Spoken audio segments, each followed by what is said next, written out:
আমি স্টিরিওকেমিক্যাল প্রসপেক্টস নিয়ে আলোচনা করব। অ্যাকচুয়ালি লাস্ট ভিডিওতে অনেকেরই সমস্যা হয়েছে এই স্টিরিওকেমিক্যাল প্রসপেক্ট নিয়ে বোঝার জন্য। তো তার জন্য আমি আজকে এই ভিডিওটা আবার নিয়ে এসেছি, যেখানেতে আমি একদম অপটিক্যাল রোটেশন থেকে শুরু করে কাইরালিটি এবং অন্যান্য এনানশিওমার ডায়াস্ট্রোমার নিয়ে আলোচনা করব। তো আমি স্টার্ট করছি আমাদের আলো থেকে। অ্যাকচুয়ালি যেহেতু অপটিক্যাল রোটেশনের বা অপটিক্যাল অ্যাক্টিভিটির একটা গল্প আসবে, সেই সুবাদে এই আলোচনাটা হবে, ঠিক আছে। তো যাই হোক, প্রথমে আসি আমি আলো কি, হোয়াট ইজ আলো। আলো হচ্ছে একটা ইলেকট্রোম্যাগনেটিক রেডিয়েশন, যেখানেতে কি হয় যে আলোকরশ্মি, আমরা জানি যে আলোর দুটো তল থাকে, দুটো তরঙ্গ সমন্বয় বলতে পারো, যার জন্য দুটো তল থাকে। একটা হচ্ছে এটাকে ধরে নিচ্ছি যে আমরা একটা তরঙ্গ, ঠিক আছে। আমি এই ছবিটা আগে এঁকে নিই, তাহলে ব্যাপারটা বোঝাতে আমার সুবিধা হবে।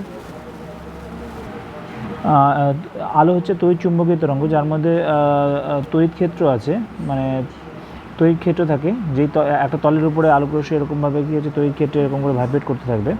আরেকটা হচ্ছে চুম্বক ক্ষেত্র থাকে, ঠিক আছে, চুম্বক ক্ষেত্র থাকবে। তো বেসিক্যালি কী হয়, তড়িৎ ক্ষেত্রে যে ভাইব্রেশনটা হয়, ভাইব্রেশনটাকে যদি আমি এভাবে দেখি এবং চুম্বক ক্ষেত্রের ভাইব্রেশনকেও আমি ঠিক একই রকমভাবে যদি কর্ণভাবে দেখি, তাহলে দেখা যাবে কি চুম্বক ক্ষেত্রের যে ভাইব্রেশনটা হচ্ছে এই বরাবর ভাইব্রেশন হচ্ছে, সেটা তড়িৎ ক্ষেত্রে ভাইব্রেশন দিলে এই বরাবর হয়। মানে এই তল আর এই তলটা পরস্পরের সঙ্গে কিন্তু একদম পুরো 90 ডিগ্রি কোণের মধ্যে থাকে।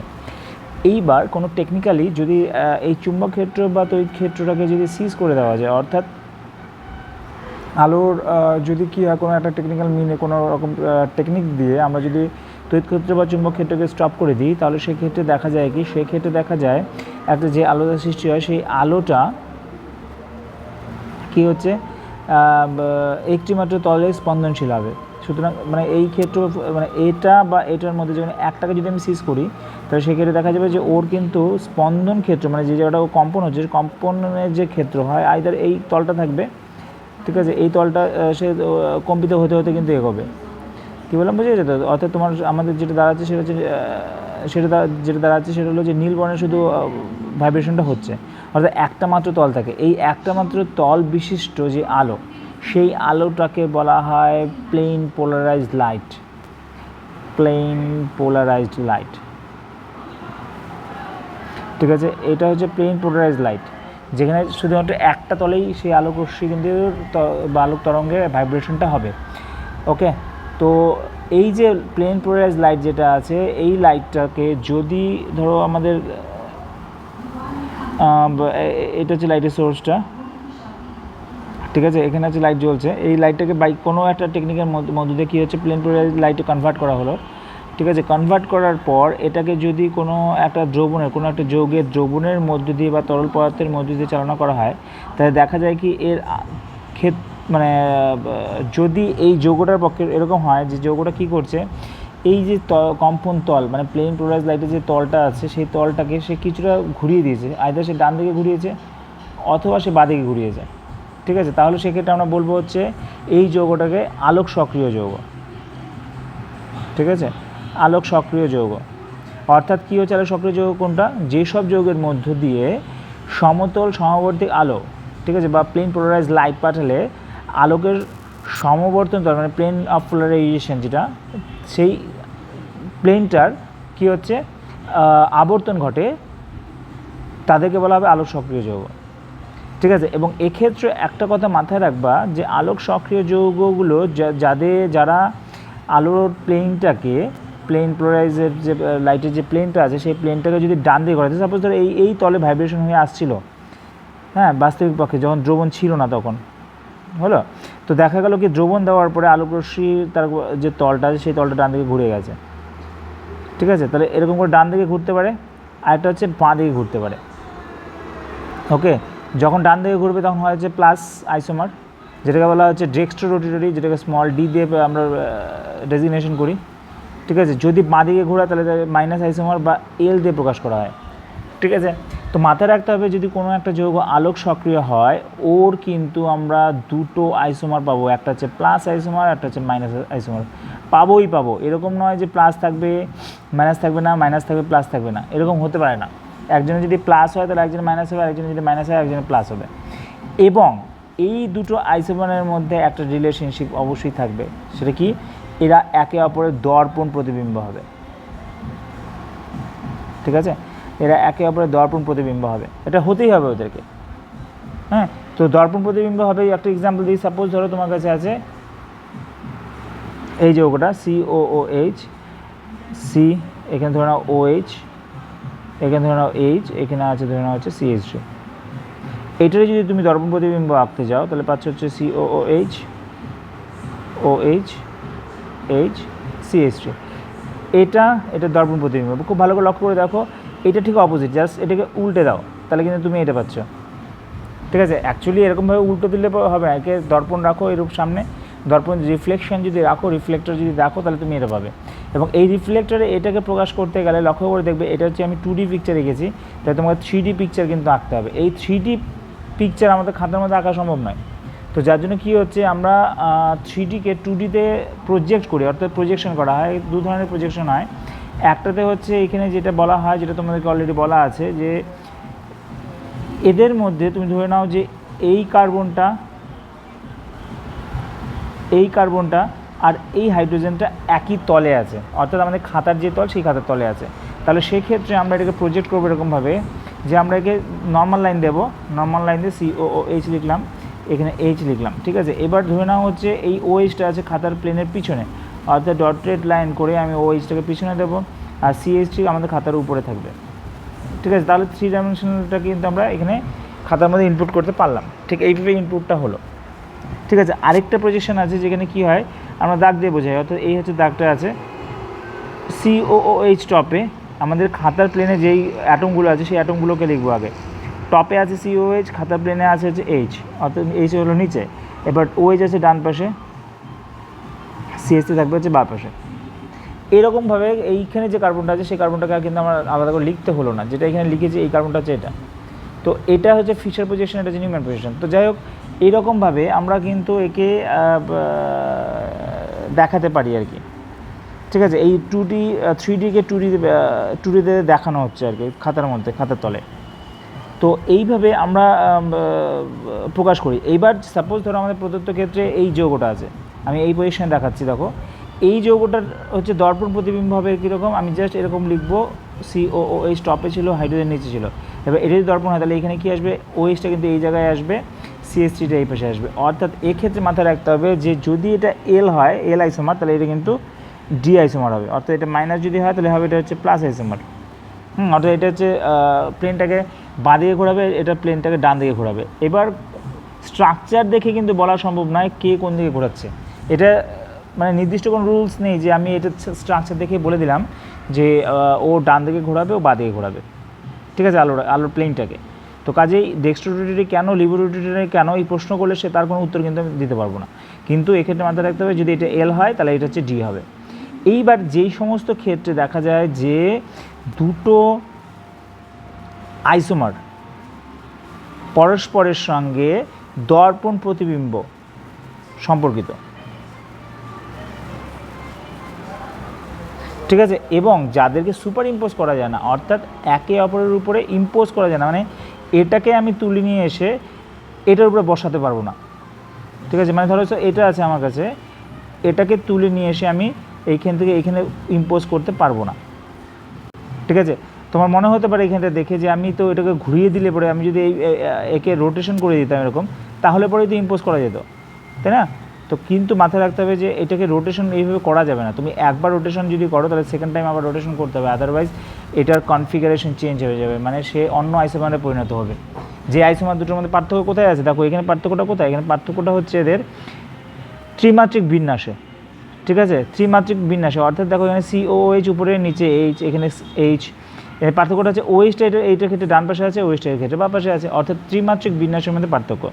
তো যাই হোক, এরকম আইসোমার যেখানে কী হচ্ছে ত্রিমাত্রিক বিন্যাসের মধ্যে পার্থক্যটা কোথায়, পার্থক্যটা হচ্ছে ওদের এরকমভাবে যে এরা পরস্পরের দর্পণ প্রতিবিম্ব এবং একজনকে আরেকজনের উপরে উপরিপাত করা যাচ্ছে না, উপরিপাত করা যাচ্ছে না, তার মানে হচ্ছে একদম কানায় কানায় এদেরকে কিন্তু একদম মেলানো যাবে না।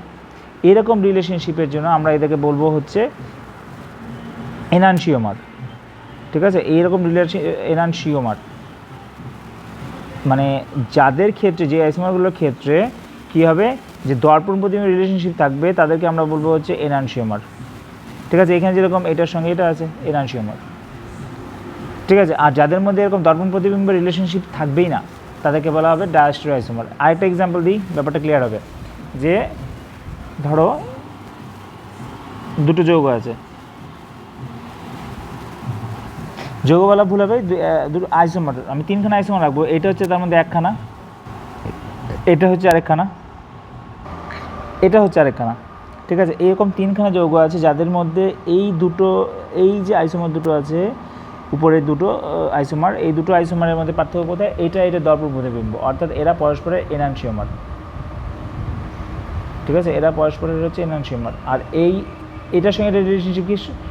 এরা আইসোমার, এবং এদের মধ্যে পার্থক্যটা কোথায়? এদের দেখো গঠন বিন্যাসের পার্থক্য। এখানে ওএইচ ডান পাশে আছে, এখানে ওএইচ বাম পাশে আছে, ওটা ফ্যাক্টর নয়। ওএইচ এটা অপোজিটে আছে, এখানে ওএইচ দুটো কিন্তু পাশাপাশি আছে। অর্থাৎ কী হচ্ছে? এদের মধ্যে দর্পণ প্রতিবিম্ব রিলেশনশিপই নেই, বা এটার মধ্যে দর্পণ প্রতিবিম্ব রিলেশনশিপ নেই। এরকম সিচুয়েশনটাকে আমরা বলছি হচ্ছে ডায়াস্টেরিওসোমার। ঠিক আছে, ডায়াস্টেরিওমার। ওকে, এটাকে আমরা বলছি হচ্ছে ডায়াস্টেরিওমার। বুঝে গেছে? তো এরা হচ্ছে পরস্পরের এনানসিওমার, বিকজ দর্পণ প্রতিবিম্ব রিলেশনশিপ আছে। এটা হচ্ছে ডায়াস্টেরিওসোমার। তবে এই কথা বলছি না যে এরা কিন্তু অপটিক্যাল রোটেশন করবে, সে কথা নয়। এরা এনানসিওমার এতটুকু বোঝা যাচ্ছে। এবার অপটিক্যাল রোটেশন করবে কি করবে না সেটা কিসের উপর ডিপেন্ড করবে?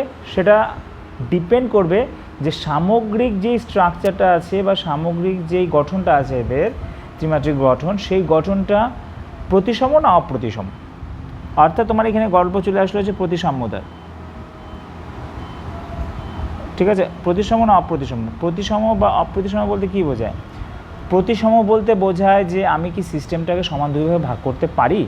ওখানে লক্ষ্য করবে যে এই যৌগটার ক্ষেত্রে যদি বা এই আইসোমারটার ক্ষেত্রে যদি আসো, তাহলে এই আইসোমারের এই পোর্শন আর এই পোর্শন, এই দুটো পোর্শন কিন্তু প্রায় সমতুল্য। অর্থাৎ আমি কিন্তু মাঝখান দিয়ে একে সমান দুটো অংশে কাট আউট করতে পারবো, কেটে ফেলতে পারবো। ঠিক একই ঘটনা এইখানেও হতে পারে, এইখান থেকে কিন্তু সমান দুটো অংশে ভাগ করে দেওয়া যাবে। অর্থাৎ এরা হচ্ছে প্রতিসম, যাদের মধ্যে কী হচ্ছে সমানভাবে ভাগ করার উপায় আছে। ঠিক আছে, এটা হচ্ছে অপ্রতিসম। দেখো এখানে কিন্তু ভাগ করা যাচ্ছে না। কী বললাম, বোঝা গেছে? তো যখন এরকম একটা যৌগের সৃষ্টি হচ্ছে যে যৌগটা অপ্রতিসম, তখন মাথায় রাখবে ওই যৌগটা কিন্তু অপটিক্যাল রোটেশন দেখাবে। অর্থাৎ ওর ক্ষেত্রে আমরা কিন্তু প্লাস বা মাইনাস আইসোমার পাবো। ঠিক আছে, সামগ্রিকভাবে যৌগটাকে অপ্রতিসম হতে হবে। ঠিক আছে, এইবার ঘটনা হচ্ছে যে যখন দেখা যায় ধরো একটা কার্বন এরকমভাবে আছে CH3, ধরে নাও এখানে OH, এখানে তুমি ধরে নাও হচ্ছে একটু ডার্ক করে দিই, এখানটা তুমি ধরে নাও COOH, এখানটা তুমি ধরে নাও H আছে। ঠিক আছে, এবার লক্ষ্য করো এই যৌগটাকে কিন্তু আমি সমান দুটো অংশে ভাগ করতে পারছি না। হলো কেন? কি কারণ হচ্ছে যে এই কার্বনের মধ্যে চারটা আলাদা আলাদা গ্রুপ প্রতিস্থাপিত আছে, যার ফলস্বরূপ কিন্তু আমি একে সমান দুটো অংশে ভাগ করতে পারছি না। অর্থাৎ এই টোটাল সিস্টেমটা কিন্তু অপ্রতিসম সিস্টেম। তো এইখান থেকে একটা ঘটনার কথা বলছি, যে এইখান থেকে আমরা একটা কেস বলতে পারি, যেখানে যে সিস্টেমটা আছে এই সিস্টেমটাকে যদি আমি কাইরাল বলি, কাইরাল মানে হচ্ছে অপ্রতিসম কাইরাল, তাহলে এই কার্বনটাকে বলা হবে কাইরাল কার্বন। অর্থাৎ যে কার্বনের চারটি যোজ্যতা আলাদা আলাদা গ্রুপ দ্বারা প্রতিস্থাপিত থাকবে তাকে বলা হবে কাইরাল কার্বন। ঠিক আছে, যে কার্বনের চারটা যোজ্যতা আলাদা আলাদা গ্রুপ দ্বারা প্রতিস্থাপিত আছে তাকে বলা হবে কাইরাল কার্বন। এইখানে দেখো আমরা কিন্তু সেই কাইরাল কার্বনগুলোকেই এখানে রেখেছি। ঠিক আছে, এই জায়গাটা লক্ষ্য করো ভালো করে, এই কার্বনটা সাপেক্ষে এটা আলাদা গ্রুপ, এটা আলাদা গ্রুপ, এটা আলাদা গ্রুপ, টোটালটা আলাদা গ্রুপ। ঠিক আছে, তাহলে এটা কাইরাল কার্বন। ঠিক একই রকমভাবে এটাও তাই। তো কাইরাল কার্বনগুলোকেই আমরা ফিশার পজিশনে কী করি? এই পয়েন্টগুলোতে রাখি। ঠিক আছে, এবং এই যে সহজ পজিশনটা আছে এখানেও কিন্তু সেই একই ঘটনাই হয়, এই কাইরাল কার্বনটাকে কিন্তু দেখানো হয়। এবার এইখানটায় যদি তোমার দুটো ধরো কথার কথা বলছি, এই আছে OH, এখানে আছে CH3, এখানে H ছিল, এইখানটাও যদি একটা H থাকতো তাহলে লক্ষ্য করবে, তাহলে কিন্তু আমি একে সমান দুটোভাবে ভাগ করতে পারতাম। কোন বরাবর? এই ট্রায়াঙ্গেল বরাবর কিন্তু একে দুটো একদম পুরো ফালা ফালা করে দেওয়া যেত। ঠিক আছে, যেখানে কী হচ্ছে দুটো আলাদা আলাদা মানে একই রকম সমতুল্য গঠন পাওয়া যাচ্ছে। অর্থাৎ এই সিস্টেমটা হচ্ছে প্রতিসম, অর্থাৎ এটা হচ্ছে অ্যাকাইরাল সিস্টেম।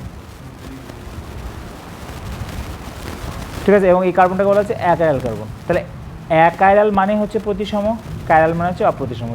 যে কোনো সিস্টেমের মধ্যে যদি সামগ্রিকভাবে মাথায় রাখবে কাইরাল কার্বন থাকা মানেই যে সে অপটিক্যাল রোটেশন হবে তা নয়, কিন্তু কাইরাল কার্বন থাকা মানে হচ্ছে ওর মধ্যে একটা অপোজিশনের সৃষ্টি হতে পারে, কিন্তু সামগ্রিকভাবে দেখতে হবে ও সামগ্রিকভাবে কাইরাল কিনা। যদি সামগ্রিকভাবে কাইরাল হয় তাহলে তার দুটো আইসোমার থাকবে, একটা হচ্ছে প্লাস, একটা হচ্ছে মাইনাস, অর্থাৎ একটা ডান দিকে ঘোরাবে আলোকে, একটা আলোকে বাঁ দিকে ঘোরাবে। ঠিক আছে, এবার লক্ষ্য করবে যে সাপোজ তোমার কাছে আছে এ, ধরে নাও আমি ABCD করে দিয়ে করছি, বি ডি ই, এটা যদি কথা প্লাস হিসেবে আমরা ধরে নিই তাহলে মাইনাস আইসোমারটা কী হবে, ঠিক এটা ডবল প্রতিবিম্ব নেবে তুমি। ওকে, বি পিছনে ছিল পিছনেই থাকবে, বাট এদিকে চলে আসবে, ডি এখানে চলে আসবে, ই এখানে চলে আসবে, এটা হবে মাইনাস আইসোমার। এটা হচ্ছে প্লাস আইসোমার হলে এটা হচ্ছে মাইনাস আইসোমার। তো কাজেই এইটাকে যদি মাইনাস কেউ বলে, এটাকে যদি প্লাস বলে, তাতে কোনো ভুল নেই, কারণ আমি জানি না যে কোনটা প্লাস হবে কোনটা মাইনাস হবে, কিন্তু এতটুকু জানি যে এটা প্লাস হলে এটা মাইনাস হবে, এটা মাইনাস হলে এটা প্লাস হবে। ঠিক আছে, এরা একে অপর এনানসিওমার। এক্ষেত্রে এই সিস্টেমটাও অপ্রতিসম, এই সিস্টেমটাও অপ্রতিসম, কাজেই ওরা অপটিক্যাল রোটেশন দেখাচ্ছে। এইবার যদি কোনো ক্ষেত্রে এরকম হয় যে এই আইসোমার আর এই আইসোমারকে একসঙ্গে মিক্সিং আপ করা আছে, ঠিক আছে, তোমার যে সিস্টেমটার মধ্যে এই দুটোই আছে, তাহলে সেক্ষেত্রে লক্ষ্য করবে যে এই আলো যতটা ঘোরাবে এই আলোটা ততটাই ঘোরাবে, কিন্তু তার উল্টো দিকে। কাজে এক্ষেত্রে যৌগের যে মিশ্রণটা আছে সেই মিশ্রণের কিন্তু ওভারঅল অপটিক্যাল রোটেশন থাকবে না, অর্থাৎ অপটিক্যাল রোটেশনে যে আমরা ভ্যালু ক্যালকুলেশন করতে যাই তাহলে কিন্তু সেটা আমরা কোনোদিন পাবো না। অর্থাৎ যদি ধরে নাও কথা এটা প্লাস 30 ডিগ্রি ঘোরাচ্ছে, এটা মাইনাস 30 ডিগ্রি ঘোরাচ্ছে আলোটাকে, তাহলে সেক্ষেত্রে ওভারঅল কত ঘুরবে, 0 ডিগ্রি, অর্থাৎ ও কিন্তু কোনো রকম কোনো আলোর তলের কিন্তু কোনো ঘূর্ণন হচ্ছে না। ঠিক আছে, কাজেই আমরা এখান থেকে কিন্তু বলতে পারি যে এই সিস্টেমটা আলোক নিষ্ক্রিয়, কিন্তু এখানে কী হয়েছে, দুটো আলোক সক্রিয় আইসোমারের মিশ্রণ হয়েছে। এই মিশ্রণটাকে বলা হচ্ছে রেসিমিক মিশ্রণ, রেসিমিক মিশ্রণ। ঠিক আছে, আবার একটা কথা মাথায় রাখতে হবে তোমাকে, যে আমরা কিন্তু কাইরাল কার্বন দেখে বিচার করে বলে দিলাম যে একটা যৌগ অপটিক্যাল রোটেশন দেখাবে, সেটা কিন্তু হবে না। কারণ লক্ষ্য করবে, একটু আগে দেখিয়েছিলাম তোমাদেরকে আমি, এই যে যৌগটা, এই যৌগটার কিন্তু দুটো কাইরাল কার্বন আছে, একটা হচ্ছে এটা, একটা হচ্ছে এটা। এইবার এই দুটো কাইরাল কার্বনের মধ্যে আমি কিন্তু থাকা সত্ত্বেও, এই দুটো কাইরাল কার্বন থাকা সত্ত্বেও আমি কিন্তু একে সমান দুটো অংশ ভাগ করতে পারছি, অর্থাৎ সিস্টেমটা প্রতিসম। হয়তো এই কার্বনের সাপেক্ষে সে অপ্রতিসম, এই কার্বনের সাপেক্ষে সে অপ্রতিসম, কিন্তু ওভারঅল কিন্তু সে প্রতিসম, যার জন্য এই অংশটা আলোকে যদি ডান দিকে ঘোরায়, এই অংশটা আলোকে কিন্তু বাঁ দিকে ঘোরাবে। ঠিক আছে, তো এইভাবে অ্যাকচুয়ালি এদের আমরা বলতে পারি যে একটা সিস্টেম অপটিক্যাল রোটেশন দেখাবে কি দেখাবে না।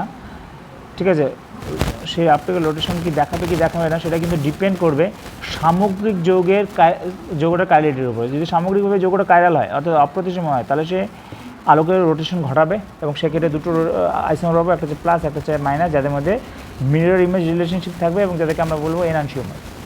ঠিক আছে, সেটা অপটিক্যাল রোটেশন দেখাবে কিন্তু।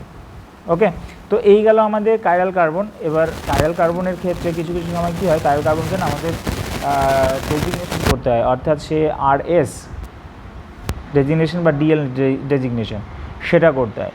সেটা নিয়ে কিন্তু ডিসকাশন আমার অলরেডি করা হয়ে গেছে, যার জন্য আমি আলাদা করে এটা আর এখন ডিসকাশন করছি না। RS নিয়ে তোমাদেরকে অলরেডি একটা ভিডিও দিয়ে দিয়েছি, DL নিয়ে একটা ভিডিও আছে, সেটা আমি করি পরে, মানে ডিএলটা খুব বেশি ইম্পর্টেন্স নেই আর কি। হ্যাঁ, RSটাই বেশি ইম্পর্টেন্স, ডিএলটা নিয়ে অ্যাকচুয়ালি ডিসকাশন হয়েছে তোমাদের সঙ্গে, তবু আরেকবার করে দিই। তো ডিএলটার ক্ষেত্রে, আর হ্যাঁ, ডিএলটার ক্ষেত্রে ডিসকাশনের আগে আমি একটা জিনিস বলে দিই, একটা যৌগের উদাহরণ দিচ্ছি তোমাদেরকে, অ্যালাইন সিস্টেম। অ্যালাইন সিস্টেম ধরে নাও যদি এরকম অ্যালাইন সিস্টেম থাকে, এক্সাম্পল দিচ্ছি, দেখে নাও।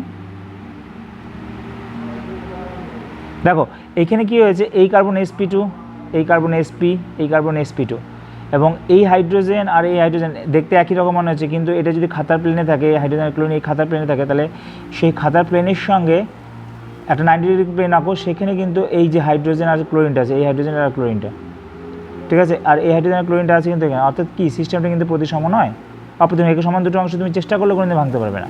তাহলে এখানে দেখো কাইরাল কার্বন নেই, অথচ সিস্টেমটা টোটাল ওভারঅল কিন্তু কাইরাল। ঠিক আছে, কাইরাল হওয়ার জন্য ও কিন্তু অপটিক্যাল রোটেশন দেখাবে, অর্থাৎ এর যদি তুমি মিরর ইমেজ নাও, এদিকে বসাও, বসে যদি মিরর ইমেজ নাও, তাহলে সেক্ষেত্রে তুমি এটা যদি প্লাস এসের মধ্যে হবে তাহলে ওটাকে মাইনাস এসের মধ্যে রূপান্তরিত করতে হবে। ঠিক আছে, তো এই হচ্ছে আমাদের কথাটা, মানে আমাদের কাইনেলিটির গল্প। এবার আসে যে ডিএল এর গল্প, যেটা বলেছিলাম তোমাদেরকে। সাপোজ ধরো তোমার কাছে একটা এক্সাম্পল আছে ডিএল এর জন্য, যে একটা যৌগ ধরো CHO, এটা হচ্ছে CH2OH, এখানে আছে হচ্ছে OH, এখানে আছে H।